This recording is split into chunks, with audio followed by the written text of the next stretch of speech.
Hola, ¿qué tal? Muy buenas tardes, mis queridos amigos. Mucho gusto en estar con ustedes de nueva cuenta en su programa Navegando por el Mar del Conocimiento. Tenemos un tema por demás interesante, las implicaciones de este conflicto bélico entre Estados Unidos, Israel e Irán. Y bueno, pues paz, una palabra tan sencilla de escribir, tan sencilla de pronunciar, pero tan difícil de llevarla a la realidad fáctica. Paz es lo que queremos, lo que nos hace falta. ¿Cuándo llegará la tan anhelada paz? Es para ello que tenemos al día de hoy un experto en el tema, el maestro David García Contreras, quien nos va a hacer favor de compartirnos sus conocimientos. La verdad tenemos material muy completo para entender mejor la razón de este conflicto armado, qué es lo que se vislumbra en el futuro. Y bueno, sin más preámbulo, yo les doy la más cordial bienvenida. Maestro, gracias por aceptar la invitación. Bienvenido, por favor, si podría presentarse con nuestro teleauditorio, si es tan amable. Muchas gracias, maestro Rubén, por la invitación. Oscar Camacho Ramírez y Asociados, muchas gracias por estar con esta invitación por un tema tan relevante. Y soy David García Contreras, internacionalista por la UNAM. Trabajo en la Facultad de Estudios Superiores Aragón y mi vida ha sido interpretar los temas internacionales, la docencia y la parte de las entrevistas que me encanta. Muchas gracias, maestro. Pues definitivamente un tema apasionante, el derecho internacional y pues lo que está sucediendo hoy día en el llamado Medio Oriente no puede pasar desapercibida a esta hermosísima rama del derecho, el derecho internacional, que no me dejará mentir, trae consigo otros campos de estudio como el derecho ultraterrestre, el derecho del mar, el comercio exterior y bueno, no quiero explayarme, no quiero comerme su tiempo, pues tenemos un material, vamos a compartirlo. Dennos un segundo, querido teleauditorio, son los bemoles de transmitir en vivo.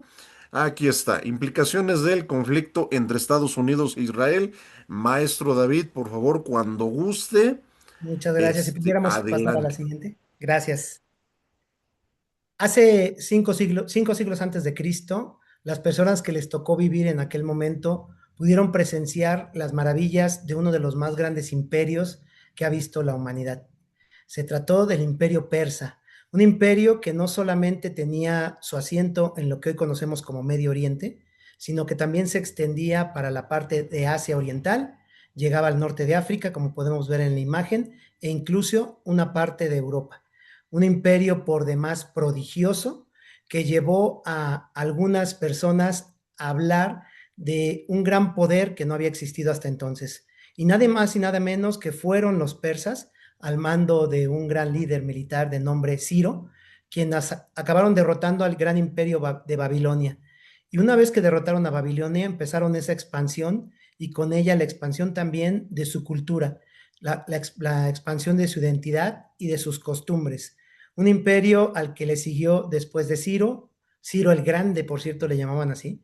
Ciro el Grande, aquel que es reconocido hasta ahora en el Museo de, en el Museo Británico se encuentra todavía el cilindro de Ciro, está hecho en arcilla y lo que narra es la historia de un rey que supo darle independencia a cada uno de los pueblos que conquistaba. Lo que no había hecho nadie en la historia, él hizo y generó una idea de consenso de aquellos pueblos que eran conquistados, pero que a su vez vivían bajo la égida del imperio persa.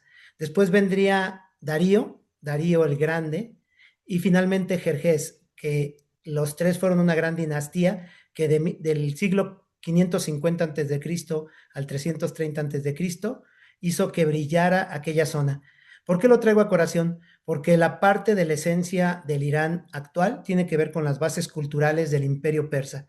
Y así como en México a veces decimos la nación azteca, refiriéndonos a las raíces previas a la llegada de los españoles, así también ellos a veces se asumen como los persas o herederos de los persas, de ese gran imperio que se expandió hace 5 siglos antes de Cristo. Y hagamos la comparativa porque Estados Unidos está celebrando este año 250 años de su independencia. 250 años comparados con la grandeza de este imperio del que estamos hablando, es una semejanza en términos de cómo aquí hay dos poderes, uno que tiene asiento en el pasado, pero que pervive porque vamos a hablar de Irán en sus diferentes facetas hasta llegar al día de hoy, y Estados Unidos, que también es uno de los que tienen que ver con este conflicto. Y a mí me gusta mucho, Rubén, hablar de la visión cubista que tenía un artista que fue quien inspiró estas tendencias plásticas, que me refiero a Pablo Picasso sobre todo.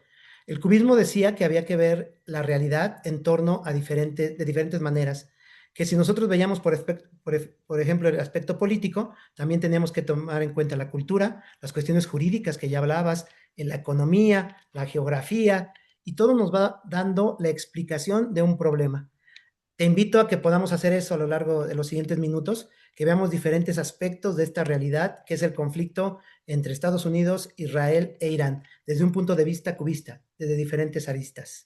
Claro que sí, maestro. Y dicho sea de paso, perdone la intervención, la pintura Guernica de Picasso es lo que ilustra justo lo que usted acaba de comentar atinadamente.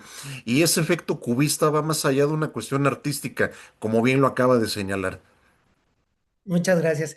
Si pudiéramos regresar a la imagen, Claro que tenemos sí, con todo la parte gusto. del recorrido histórico, Rubén, que es el heredero, el país heredero de lo que fue el imperio persa. Si pudiéramos pasar a la siguiente, solamente basta ver lo que fue Persépolis, que la capital de Persia, y ahí todavía a la derecha pueden ver ustedes los vestigios, pero si hiciéramos una simulación de la realidad, vean lo que podría significar a la izquierda. Un lugar lleno de arquitectura prominente, gloriosa, que solamente los grandes imperios son capaces de transmitir, las grandes arquitecturas, las grandes esculturas, los trazos exactos, la ingeniería, porque ya estamos hablando de conocimientos exactos de una gran cultura. Y por tanto, eso es algo que tienen como referencia las y los iraníes de hoy. Ese pasado glorioso que pervive y que les permite el orgullo de un ayer que fue glorioso y por tanto muchas y muchos dicen también el futuro será así. Si pudiéramos pasar a la siguiente.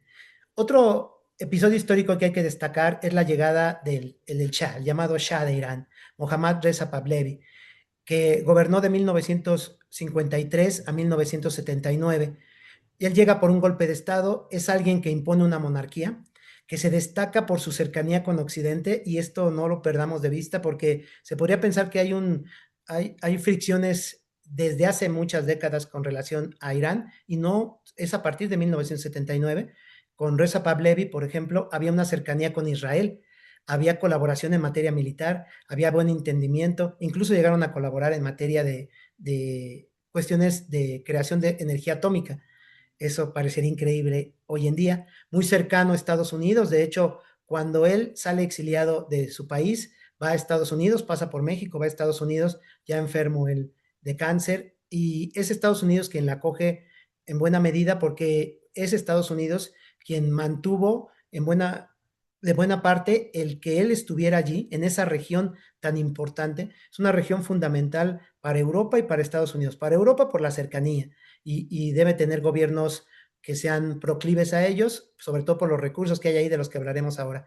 Y para Estados Unidos, porque cuando Estados Unidos se convierte en una gran potencia mundial, también es importante que tenga aliados en esa zona que suele ser tan distinta a lo que es la realidad estadounidense. Reza Pahlavi, por lo tanto, es alguien cercano a Israel y Estados Unidos. La forma de gobernar hace que la cultura vaya más hacia la modernidad, hacia lo occidental, hacia la modernidad entendida como lo occidental.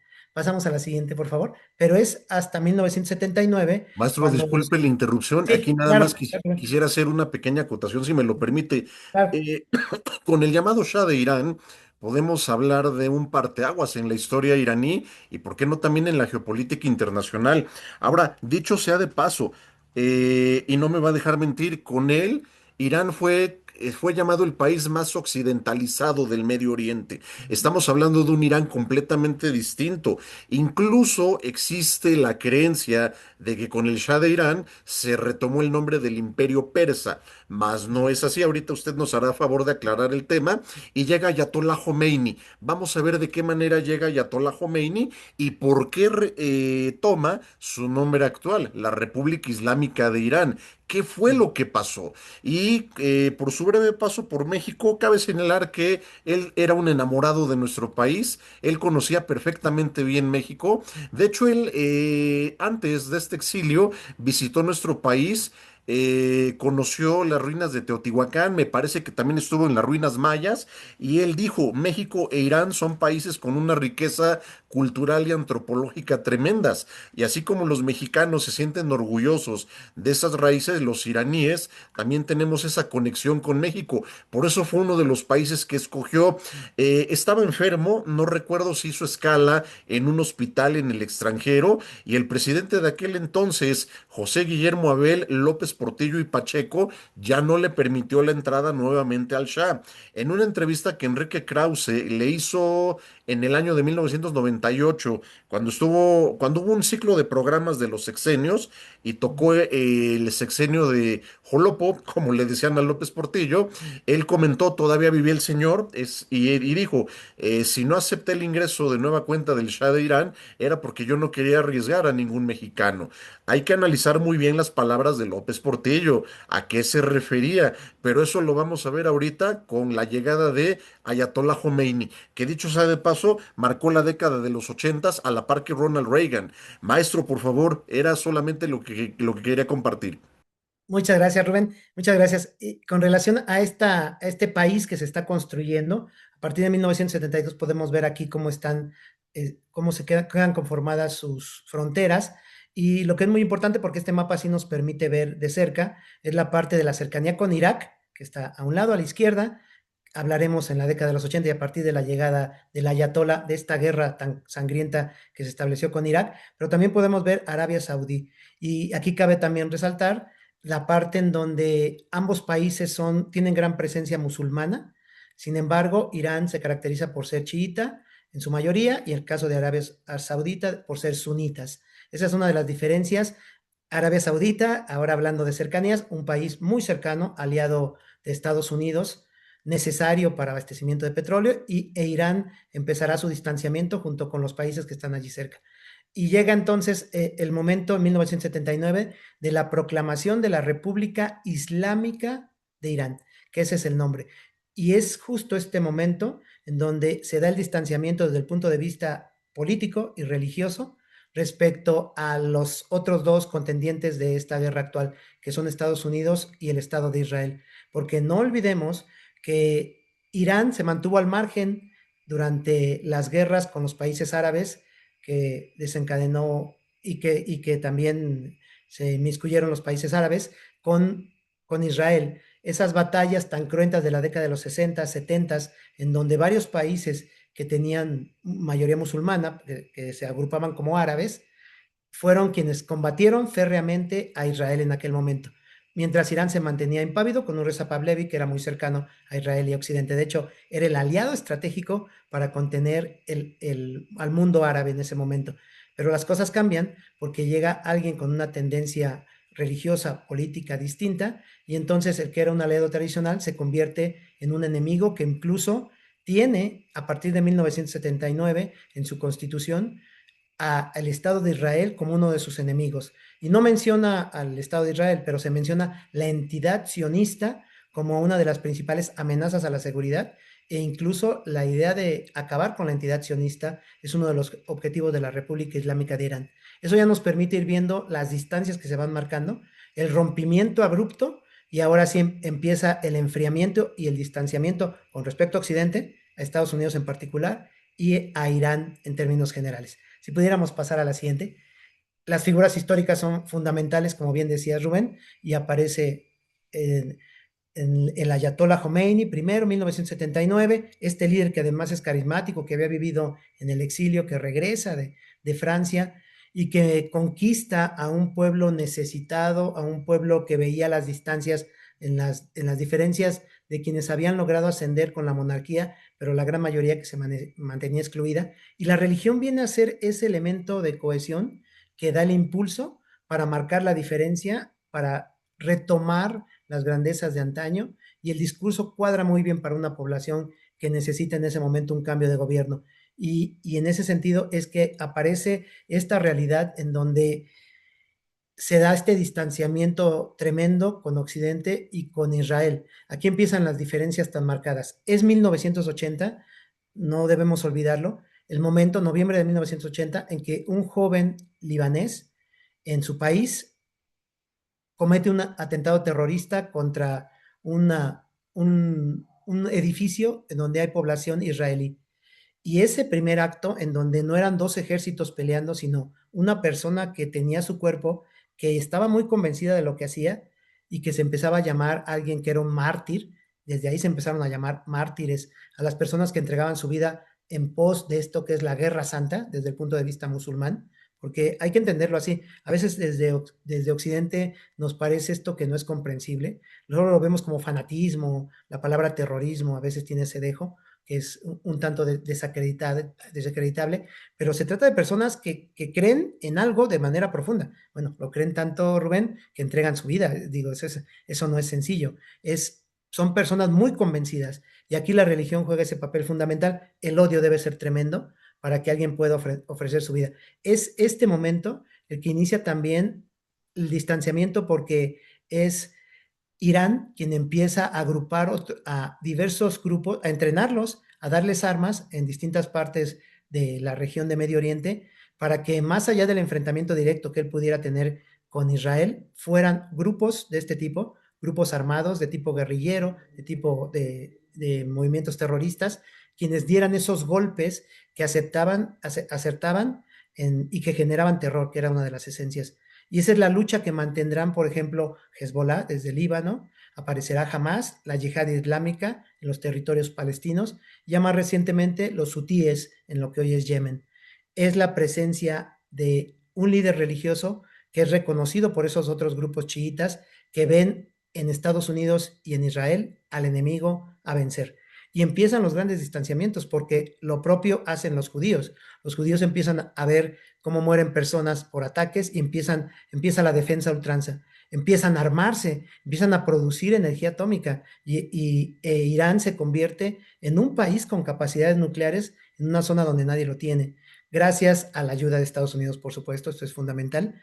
Desarrolla un sistema de inteligencia como pocos países, Rubén. Eso es algo que también a veces lo perdemos de vista. El Mossad es uno de los sistemas de inteligencia de los servicios secretos más efectivos a nivel planetario y lo hicieron así porque le invirtieron dinero y los prepararon muy bien porque la necesidad era extrema. Su estado también estaba acechado por un Irán que ya crecía en belicosidad y en poder y que además estaba armando a otros grupos.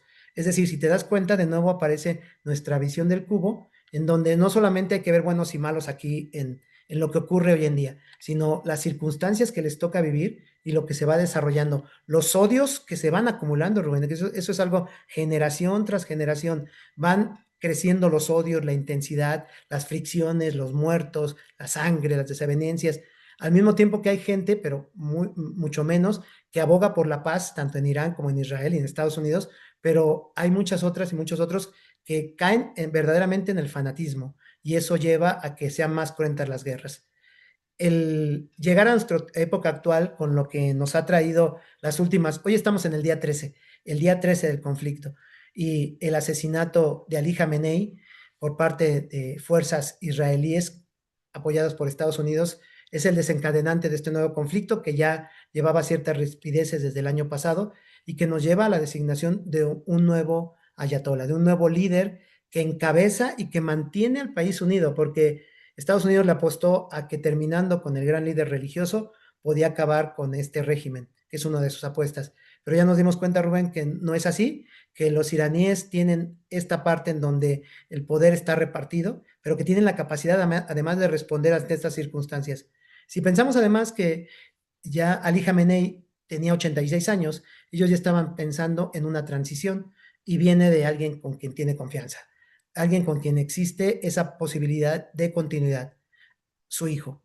Y no hay que perder de vista que también dentro del régimen iraní hay gente más pragmática, pero ellos son muy conservadores. Maestro, previo a unas preguntas que quisiera hacerle, muy interesante lo que nos está comentando. Este, Fíjese que esto que comenta no es nuevo. Desgraciadamente se vivió en las cruzadas, en la Guerra Santa, y justamente esa misma ideología que han tenido los musulmanes de entregar la vida por Alá que dicho sea de paso, Alá es Dios en el Corán. Ellos están dispuestos a entregar su vida, no nada más en el nombre de su patria, sino en el nombre de su religión. Entonces lo están haciendo con una firme convicción que tal vez para el llamado Occidente esto no sea comprensible. No quiero hablar por los demás, hablo por mí, me considero un mal católico o tal vez un católico imperfecto. Creo en Dios, definitivamente. Soy católico por nacimiento y por convicción, mas sin embargo yo no creo en el Vaticano ni en la Iglesia como institución. Para mí está llena de muchas hipocresías y puedo dar un listado largo, el cual no quiero tocar para no desviarnos de tema. Sin embargo, cabe señalar que la propia Iglesia Católica, reitero, no me estoy metiendo en contra de Dios y jamás lo haré. Estoy hablando de la Iglesia como institución, ha provocado mucha de esta animadversión e incluso una falta de identidad de nosotros los cristianos, hablando de católicos, ortodoxos, protestantes, presbiterianos, estamos más divididos que los propios musulmanes. Y si algo tienen los musulmanes es eso, la unión sobre el Corán. Dicho lo cual, maestro, pues bueno, yo quisiera hacerle unas preguntas viendo todo este análisis. La primera es, ¿cuáles son los antecedentes del conflicto entre Estados Unidos, Israel e Irán? ¿Dónde comenzó todo? Porque, salvo su mejor opinión, lo del Shah es un parteaguas, pero en realidad esto tuvo que ver con el conflicto actual y qué originó todo. ¿Cómo es cómo se ha desarrollado, maestro, por favor? Sí, el parteaguas es el cambio a esta república que ya es islámica y que por tanto ya no coincide con los puntos de vista de un país que defiende el judaísmo, pero que además es un país distinto en ese espacio territorial distinto en cuanto a cómo se fue construyendo recientemente, porque los judíos también tienen una explicación respecto a dónde estuvieron como pueblo errante y esas son la zona de Medio Oriente fue una zona en donde tuvieron presencia. Es un pueblo antiguo también y tiene también esta visión mesiánica. Se juntan aquí los mesianismos, yo diría, ahora que estás hablando de esto, el mesianismo estadounidense, que es muy reciente, un país que es elegido por Dios, God bless America, y que por tanto tiene la capacidad para imponerse por otros países, en otros países, ese es Estados Unidos, un mesianismo inspirado en el trabajo, también en la religión que tiene que ver con, sobre todo, protestante, y un país que le han salido bien las cosas por diferentes circunstancias. Por otro lado, es un país de forma, Israel, un país de forma ancestral, que tiene un pueblo que también se llama elegido de Dios, y por tanto, que también, a pesar de las circunstancias adversas, incluso sobrevivir a un holocausto, ha salido de entre las cenizas y ha resurgido. Y en el caso de la República Islámica, llega la idea de convertirse en el gran líder del mundo musulmán, quien defienda al mundo musulmán de ese occidentalismo, de la pérdida de las tradiciones y del universo judío, hasta llevar a su constitución que se trata de una amenaza para su seguridad. Encontramos tres tipos de mesianismos inspirados en elementos políticos, porque son países que trabajan con la realpolitik, pero que tienen esta parte presente del mesianismo y aparecen estos elementos en donde empiezan las luchas por defenderse. La toma, por ejemplo, de rehenes de un grupo de jóvenes estudiantes que entran a la Embajada de Estados Unidos, que la toman por varias semanas y que causa esto un conflicto con la Unión Americana, porque es el inicio de una revolución que se dice islámica y que está en contra ya de la cercanía que tienen con Estados Unidos. Ese fue uno de los inicios del rompimiento. Cuando Estados Unidos rompe relaciones y salen sus emisarios diplomáticos al exterior, en ese momento lo que hace el ayatollah es darle la sede de la embajada a Palestina. El mensaje fue claro, estamos ahora con los palestinos y vamos a convertirnos en defensores de esa lucha. Ya no más estar cerca de Israel, sino ahora la causa es la causa palestina. Y aquí entramos a otro conflicto que es también ancestral y si los judíos tienen la razón en estar en el territorio donde tiene su asiento el pueblo palestino. Y en el momento en que se decide Irán a respaldar a Palestina y apoyar su lucha y estar en contra de Israel, empiezan las grandes distancias y vienen los atentados, viene el inicio de grupos, armar grupos que golpean a Israel también, y eso va generando fricciones, va generando estos distanciamientos, hasta lo que aparece más recientemente en los últimos lustros, que es la iniciativa iraní por tener un programa nuclear. Si Israel tiene y ya desarrolla un programa nuclear, tiene armas nucleares, ¿por qué nosotros no podemos desarrollarlo? Y aquí aparece entonces la ONU para tratar de mitigarlo, pero Estados Unidos impulsando por la ONU, aparece Israel, y esta idea que ha sido la fricción constante en los dos últimos lustros acerca de si Irán tiene armas, se convertirá en una amenaza para Israel, una amenaza latente, y en ese sentido, su principal aliado, que es Estados Unidos, y junto con Irán, no lo van a permitir.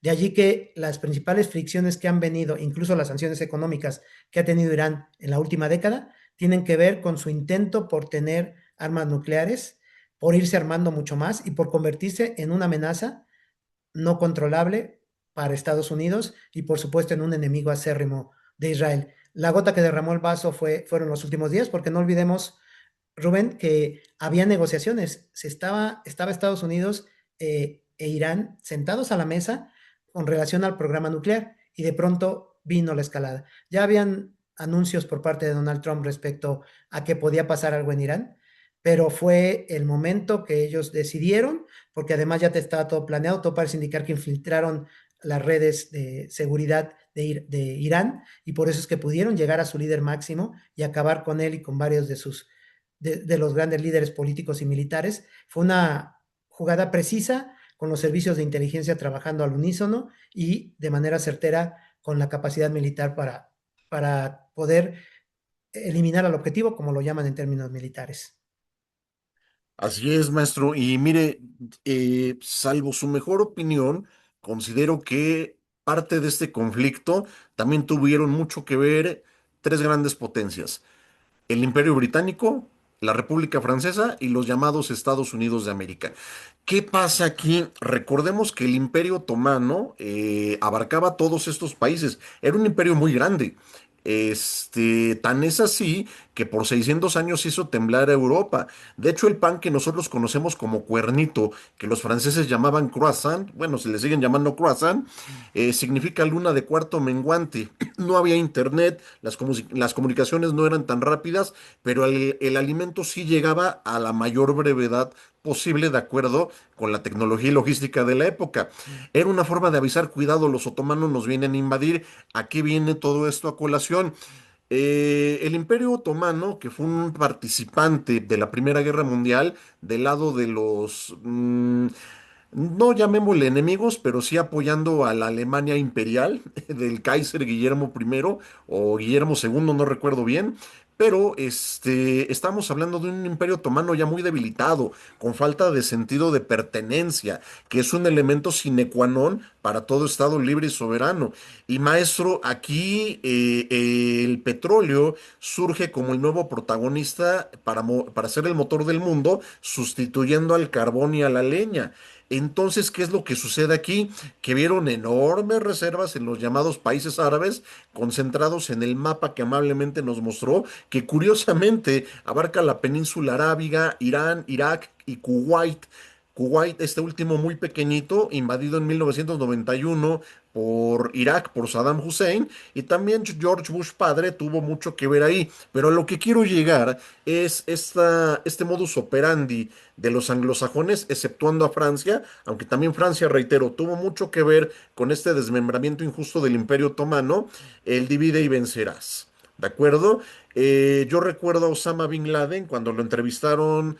Bueno, no lo entrevistaron, él lanzó un comunicado, rectifico mi dicho, después del atentado de las Torres Gemelas, y él se refirió al pueblo iraní con esta expresión: los hipócritas iraníes. Recordemos que Osama Bin Laden era saudí árabe de nacionalidad, fue entrenado por la CIA y fue un Frankenstein que a la CIA se le salió de las manos.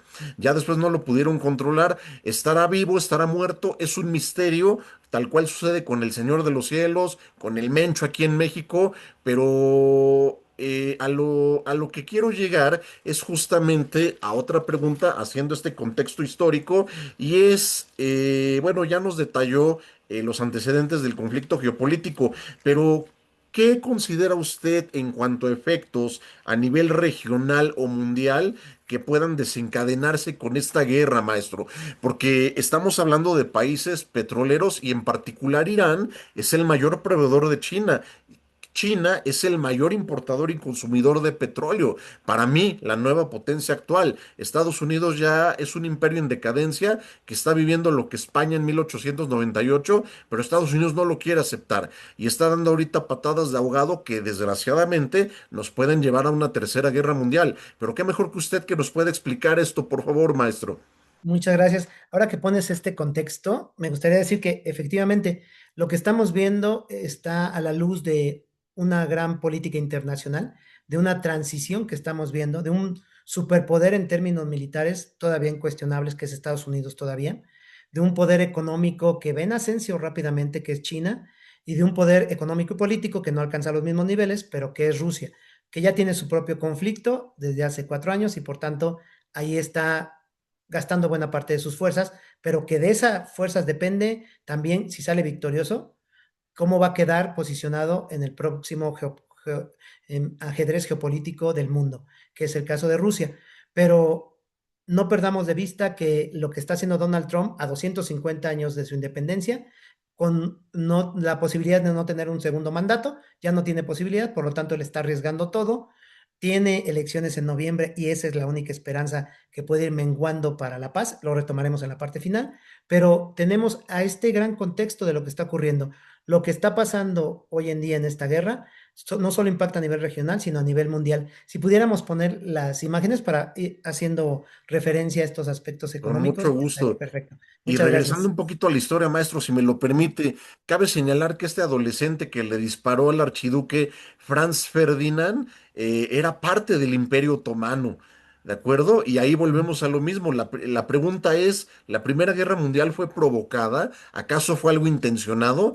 No lo sabemos, tal vez ahorita nos lo puede explicar y tenga que ver con esta crisis que fue muy sonado eso. Yo recuerdo con exactitud lo que pasó esa vez en las noticias. Claro, yo era un niño, pero se me quedaron las imágenes muy grabadas. Y bueno, querido teleauditorio, antes de cederle la palabra al maestro, esta imagen que vemos aquí es del Ayatollah Khomeini, que fue un personaje que marcó los ochentas. Tan los marcó que si hemos visto la película de Volver al Futuro 2, hay un lugar que se llama Café Ochentas. Y en ese Café Ochentas sale una pantalla donde Marty McFly le está pidiendo una Pepsi a unos, llamémosle robots o inteligencia artificial.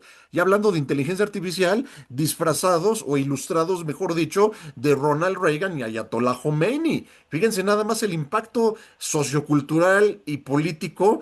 O por qué no decirlo también en la cultura pop que tuvo este personaje. Perdóneme, maestro, no me quiero comer su tiempo. Adelante, por favor. Un Gracias. gustazo esta charla, ¿eh? Un Muchas gracias, deleite. gracias, Rubén. También la estoy disfrutando mucho. Podemos pasar a la siguiente. Las imágenes son parte de esta historia, del momento, las personas que están ahí entregadas, las grandes plazas llenas, gritando, esperando por horas a su gran líder religioso. Eso no podemos perderlo de vista porque tiene que ver con un país que profesa cierta religión, que se adhiere a un sistema político, que reconoce a un líder religioso, que tiene sus expectativas en el gran pasado del que hemos hablado. ¿Podemos pasar a la siguiente?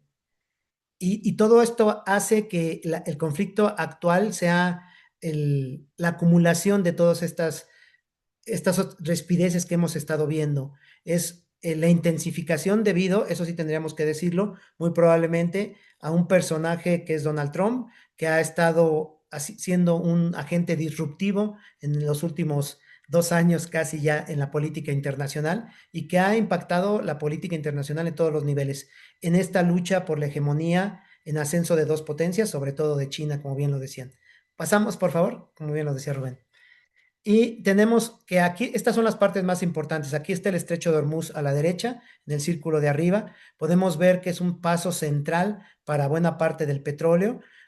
Esta zona es muy importante por sus recursos petroleros y es allí donde residirá buena parte del interés de Estados Unidos por la zona, en su momento de las potencias que tenían sus colonias, como yo lo acaba de comentar muy bien Rubén, el caso de Francia, el caso de Inglaterra, Reino Unido después y el propio Imperio Otomano, que empezarán a posicionarse para tratar de tener esos recursos y tener una garantía de seguridad en sus fronteras cercanas o en el cercano oriente, como también se le menciona. Que por cierto, voy a hacer una digresión muy rápida. Muchas veces se dice que decir Medio Oriente es verlo desde el punto de vista de los europeos, que lo propio sería decir Asia Occidental para referirnos a esta zona, pero ahora lo más popular, por supuesto, es decir Medio Oriente para ubicar esta zona del conflicto. Pasamos a la siguiente, por favor. Aquí está la parte de la cuestión del petróleo. Esta es la parte geopolítica de este esquema que vemos en términos de algo interpretable por varios aspectos. Vemos cómo están los enclaves petroleros de Irán, muy cercanos a la zona del Golfo Pérsico. Hay los mayores yacimientos de petróleo, pero también de gas natural, y son algunos de esos puertos los que permiten sacarlo por el Golfo Pérsico y transitar en buena medida hacia China, que aquí aparece el elemento central de por qué es importante China y por qué es un gran aliado también de Rusia. Rusia que se ha pronunciado por negociar, por ser intermediario, porque en este momento no tiene la capacidad de apoyar a un Irán, tiene su propia guerra, y China que tampoco está tan preparada militarmente, no es el momento de China para llegar a un enfrentamiento con Estados Unidos, sin embargo sí se ve afectada por el suministro y se ven afectados todos los países que están allí, como ustedes, como lo decía hace un rato Rubén, desde Irak, Kuwait, Arabia Saudita, Bahrein, por ejemplo, Qatar, hasta llegar a los Emiratos Árabes Unidos y a Bahrein. De tal manera que tenemos toda esta zona en donde estos países han sido bombardeados justo por tener bases militares de Estados Unidos. Ahora lo veremos. Pero es la economía mundial que se está viendo afectada. Ya salió la Organización Internacional de Energía a desencadenar una emisión de petróleo en el mercado para bajar los precios. Eso es muy importante porque llegamos a más de $100 el barril de petróleo hace unos días y se especuló que podía llegar a 200. Ya el mercado de futuros ahora se está diciendo que si la guerra dura 3 semanas o más, entonces sí se verían afectados seriamente ciertos sectores. Amanecimos, por ejemplo, en el caso del sector automotriz en México de las autopartes, que ya se podía haber afectado la próxima semana, por ejemplo. Y sumando cada semana van a venir, por supuesto, los incrementos si es que no hay una mayor emisión de petróleo por parte de otros productores.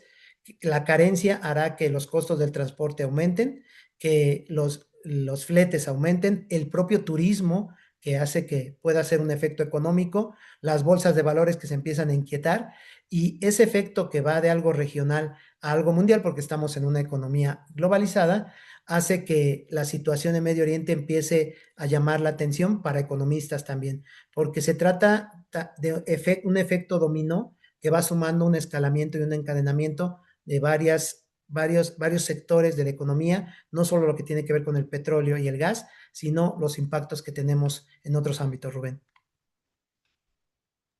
Así es, maestro. Y mire, ahorita recordando otra vez el sexenio de José Guillermo Abel López Portillo, creo que se está vislumbrando un escenario muy similar que puede ser una oportunidad para México que no debemos dejar pasar.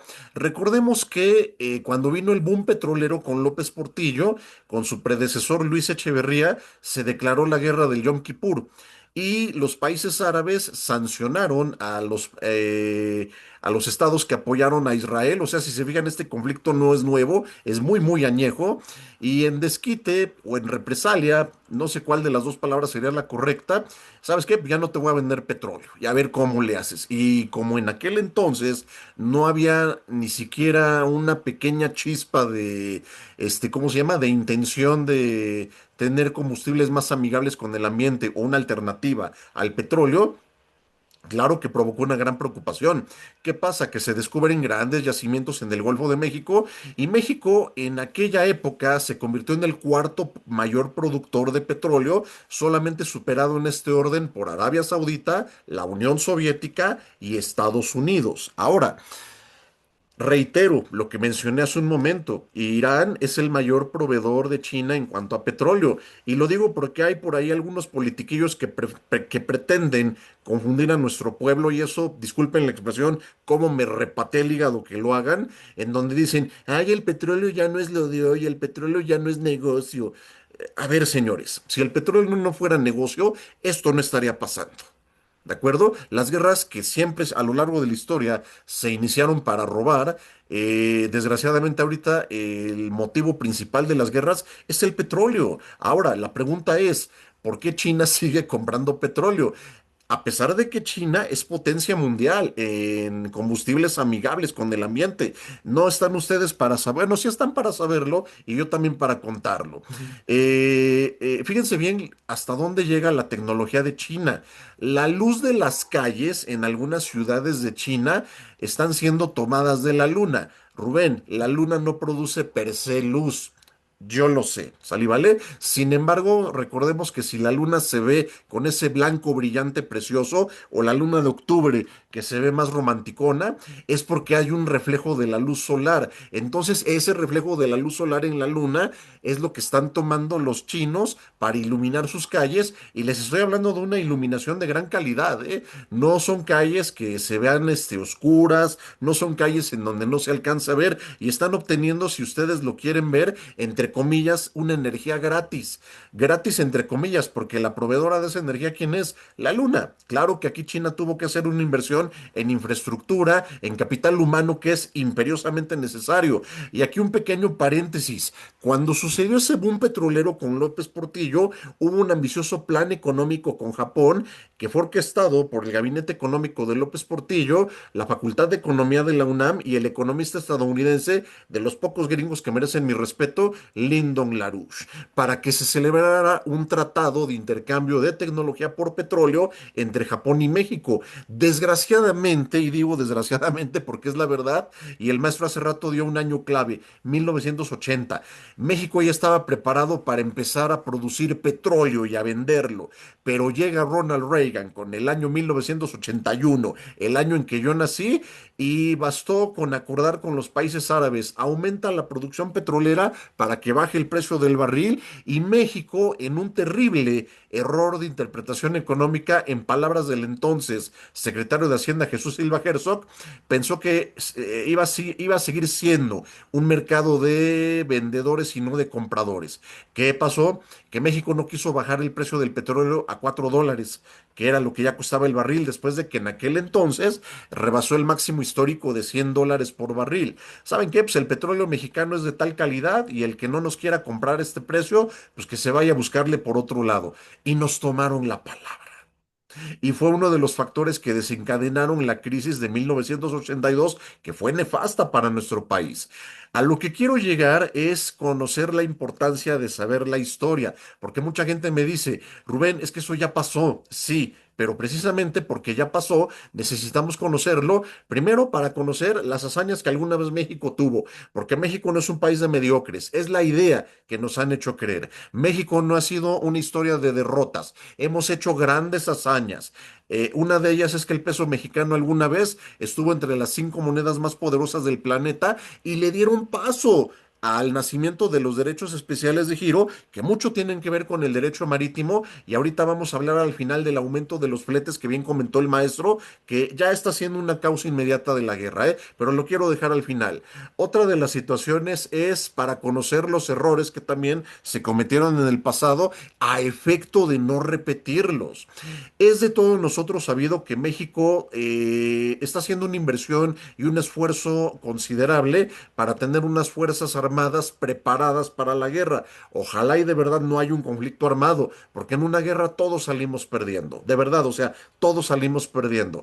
En donde un montón de viejos aplastados, con perdón de la expresión, saben mi manera dura de hablar y de decir las cosas, toman pleitos hasta personales para mandar un montón de jovencitos a pelearse, jóvenes que ni siquiera se conocen entre sí, se guardan rencor, jóvenes que tienen derecho de ir a la universidad, de vivir un noviazgo, de desarrollar un plan de vida, y todo eso se desmorona por una declaración de guerra entre viejos que están peleándose por ambición o por lucha de poderes, a ver quién es quién en el escenario mundial, en el ajedrez mundial. Esto México lo puede aprovechar muy bien con la venta y exportación de petróleo, y ya, señores, por favor, diversifiquemos nuestro comercio. Nos quejamos de muchas cosas, pero también a algunos compatriotas les encanta Estados Unidos, ¿sale y vale? Y por les encanta me refiero a idolatrar y a venerar al país que está cumpliendo ya un cuarto de milenio como nación independiente. Ahora, Estados Unidos, ¿qué beneficios le ha traído a la humanidad en razón de hacer cosas que no debe de, a la par de Israel, mal utilizando el nombre de Dios? Y aquí, maestro, ¿cómo ve usted las cuestiones militares? ¿Cómo se han estado desarrollando y qué se vislumbra en el corto, mediano y largo plazo? Por favor, Muchas gracias. Si pudiéramos poner la presentación, con estamos mucho gusto. gracias, en una parte en donde la guerra tiene que ver con esto y cuáles son las capacidades de los contendientes. Estimamos que la parte de las bases aéreas que tiene la presencia armada, la presencia naval que tiene Estados Unidos, lo podemos ver en ese mapa. Hablábamos de cómo ha sido Irán que ha lanzado algunas algunos de sus misiles para estas bases que tiene con los países aliados. La presencia militar de Estados Unidos es muy grande en la zona de Medio Oriente y eso debido a la importancia. Para Irán ha representado a todas luces una amenaza para su seguridad nacional porque al haber estas diferencias, por supuesto que ha tenido que crecer como nación con un gasto militar mucho más alto del que tradicionalmente debería de tener. Es una escalada lo que se da en términos de la presencia militar estadounidense, las disputas con Israel y la inversión que tiene que darse. ¿Podemos pasar a la siguiente, por favor? 50,000 militares estadounidenses destinados a esa región es un gran número y es una de las regiones importantes que tiene que cuidar de acuerdo a las expectativas que tienen para mantener el orden, el llamado orden mundial, el que estamos viendo todavía que se está resquebrajando. Podemos ver aquí un comparativo entre elementos militares y en el caso de militares activos podemos ver casi el doble en el caso de Irán con respecto a Israel, de reservistas en el caso de Israel mucho más, porque viven en esta sociedad de guerra en donde desde pequeñas y pequeños aprenden cómo ir a un refugio, hacen el servicio militar muchas y muchos de ellos y por tanto se convierten en reservistas. Es una sociedad que ha crecido al amparo de estos conflictos, de estas amenazas, vive más latente con la idea de la guerra. Hace un rato lo decías muy bien, Rubén, la verdad es que de pronto no alcanzamos a entender en nuestra normalidad qué significa levantarnos, ir a trabajar, regresar, salir a pasear los fines de semana, lo que están viviendo muchas de estas naciones desde hace varias décadas en términos del estrés que significa la posibilidad de una guerra, de un conflicto o de un atentado, y lo que viven hoy en día estas sociedades, que es la parte final de esta entrevista. Vemos los gastos en defensa, que son al doble en el caso de Israel, pero también son cuantiosos, 10 millones de dólares, 10 mil millones de dólares en el caso de Irán, por ejemplo. En el caso de los misiles, no hay información con respecto a Israel, pero sí con respecto a misiles balísticos de Irán. Se estima que son 3,000. También eso nos hace ver tanto los misiles como la parte de las baterías que tienen, la posibilidad de cuánto se puede mantener una guerra. Se estima que algunos misiles pueden valer desde $350,000, $800,000, pero hay otros que llegan hasta 7 millones de dólares y gastar en cada lanzamiento esta cantidad es una inversión muy grande y por supuesto la capacidad de volver a producir, de ir produciendo más, porque los que se tienen se van a ir gastando con el paso del tiempo, hace que la industria armamentista estadounidense, la propia israelí y la iraní estén trabajando a marchas forzadas. Ahora bien, con la escasez de ingresos por petróleo que tiene Irán en estos momentos, que está impactando a otros países de la región que también son petroleros, el escenario empieza a poner más complicado, porque una guerra se mantiene cuando se tienen los insumos y los elementos para tenerla en pie, pero si empiezan a disminuirse, eso es algo que también tendremos que ir viendo y que pesará con el paso de los días o de las semanas para cada uno de los contendientes. Algo que es muy interesante también es, por ejemplo, el caso de los buques navales, 67 en el caso de Israel, en el caso de Irán, 101. Tenemos aviones, por ejemplo, 602 en el caso de Israel, 511 en el caso de aeronaves, en el caso de Irán.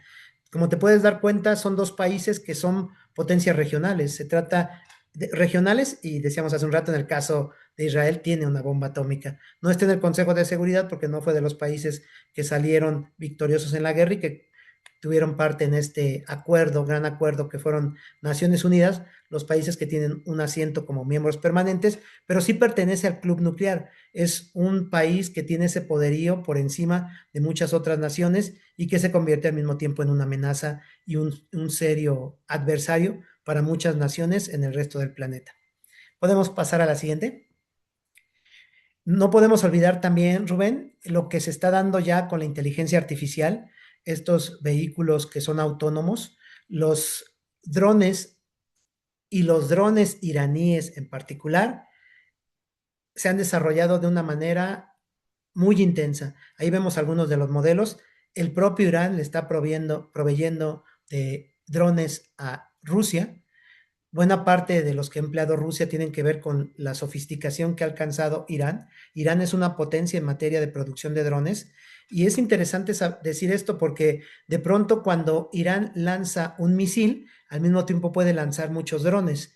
Y esto hace que los otros misiles que interceptan se confundan.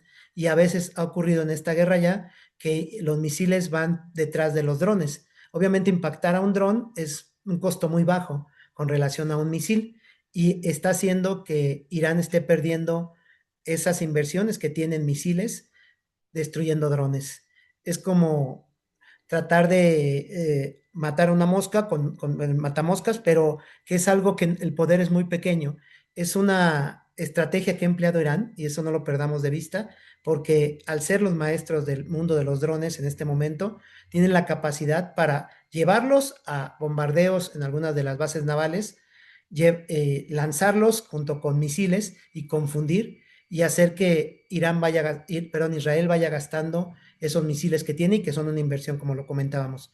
Y tampoco podemos olvidar lo que está ocurriendo con respecto a los ciberataques, la guerra que también se está librando a nivel de las redes, esta guerra de redes, que en todo momento, o sea, se habló que hoy una empresa estadounidense fue hackeada por hackers iraníes. Los iraníes también se quejan de denuncias que Israel hackea. Es decir, la batalla también está al nivel de los ciberataques y es una nueva batalla porque compromete empresas, compromete a los niveles de defensa, por ejemplo, los aparatos gubernamentales de cada uno de los países. Y como todo el mundo va hacia la automatización, este es un nuevo frente en donde también se es efectivo para asestar golpes, por supuesto, para la propaganda, que es muy importante para convencer a las personas, para ir dando una narrativa sobre el conflicto y no olvidemos entonces que en nuestro cubo también la guerra, la ciberguerra es importante.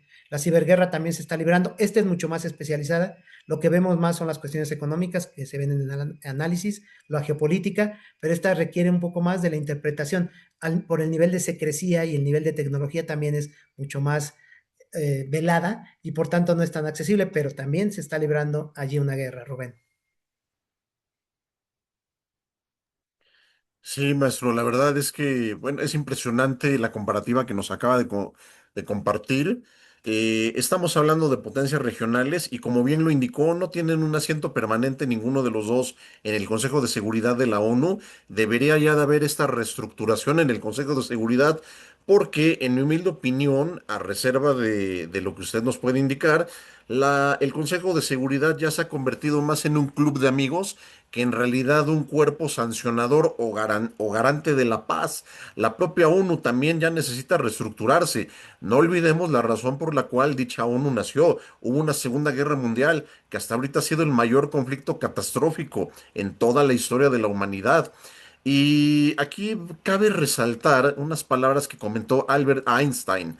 A él le preguntaron sobre la guerra y él comentó, yo no sé cómo se va a llevar a cabo la Tercera Guerra Mundial. Lo que me queda claro es que la Cuarta Guerra Mundial se va a luchar con piedras y palos, lo que me habla de una destrucción mundial. Y con esta tecnología que tenemos, maestro, digo, hay drones, no sé si alguno de los dos países los tengan, hay drones del tamaño de un mosquito que pueden destruir edificios y son así de pequeñitos para pasar desapercibidos porque aparte tienen forma de un, entre comillas, inocente mosquito. Entonces, pues, ¿quién va a pelar un mosquito? Nadie, a menos de que tengamos estos hackers muy avanzados que los rastreen, que se metan a estas aplicaciones, o a lo mejor un infortunado que sea devorado por los moscos, como es el caso de un servidor, que sin querer, pues, mate ese dron pensando que es un mosco, ¿no? Y te llamabas.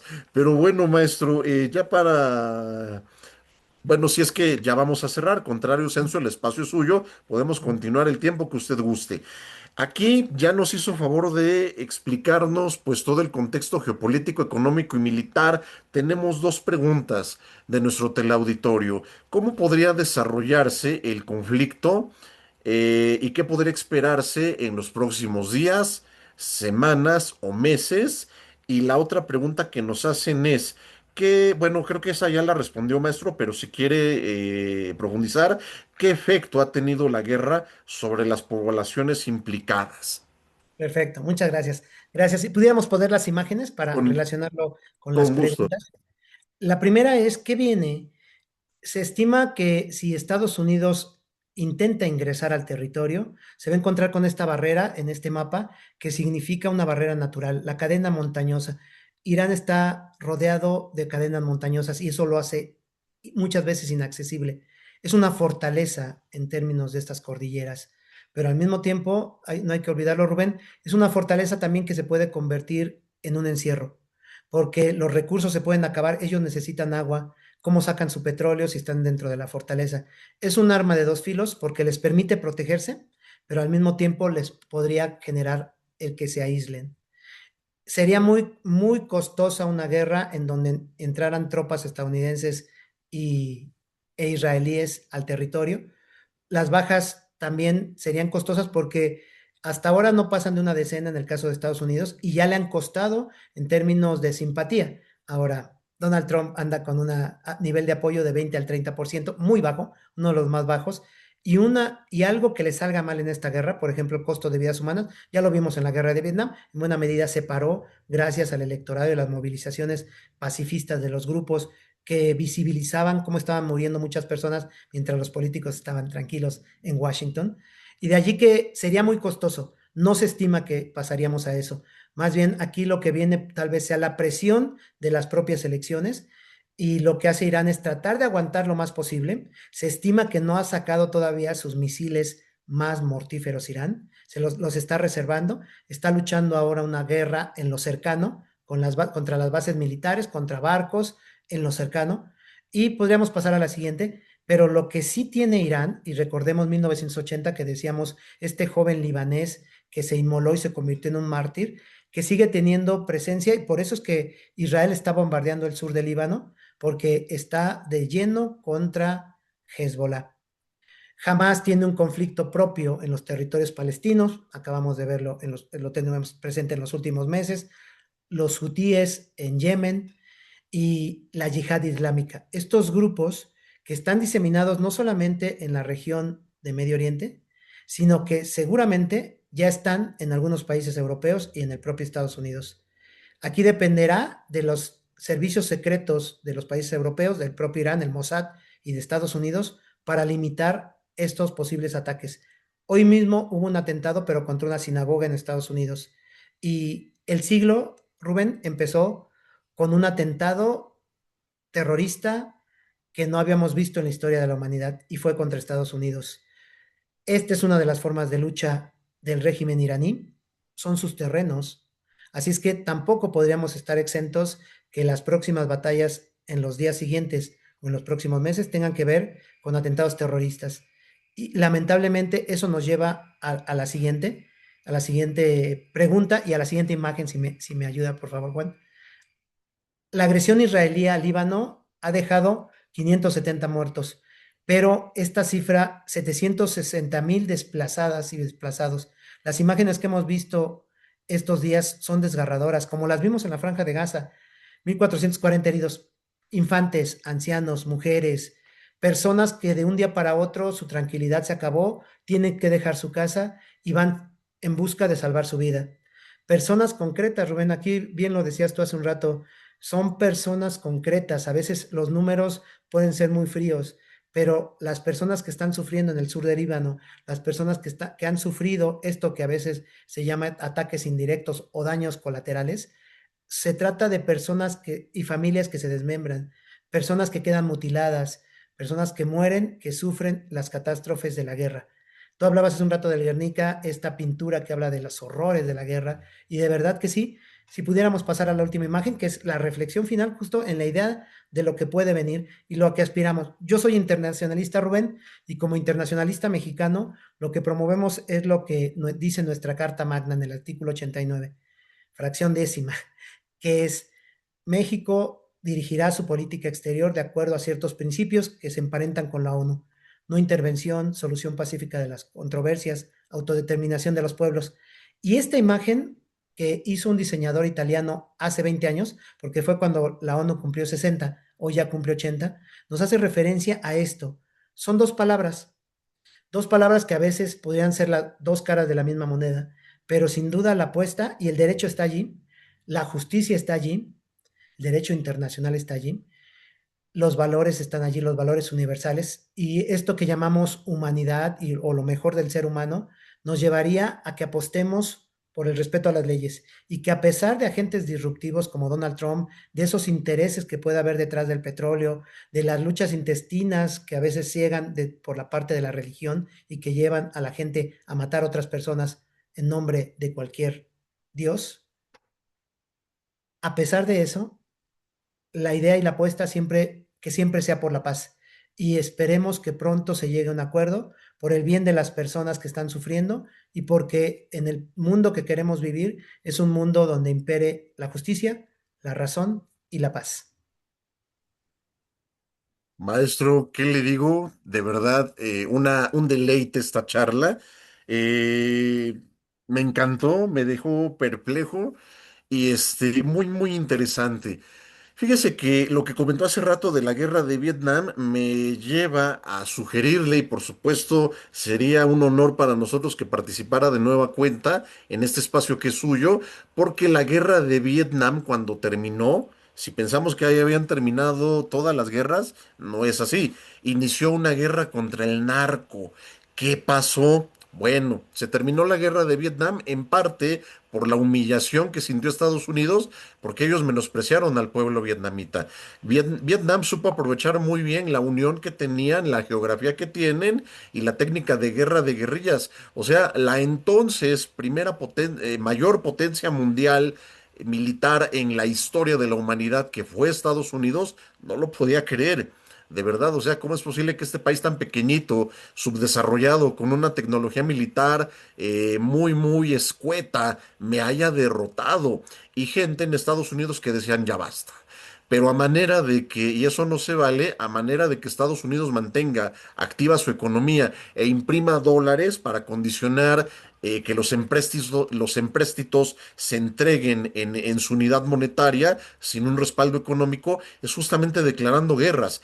¿Qué pasó? Llega Richard Nixon, surge la DEA y con la DEA viene la famosa guerra contra el narco. Suena muy a Felipe Calderón, yo lo sé, pero la primera persona que lo empezó a decir fue este Richard Nixon. Es más, hasta Calderón se robó el eslogan de Nixon, maestro, no me dejará mentir, Sí, para sí. que la droga no llegue a tus hijos. Di no a las drogas. Ese se lo robó Miguel de la Madrid a Richard Nixon.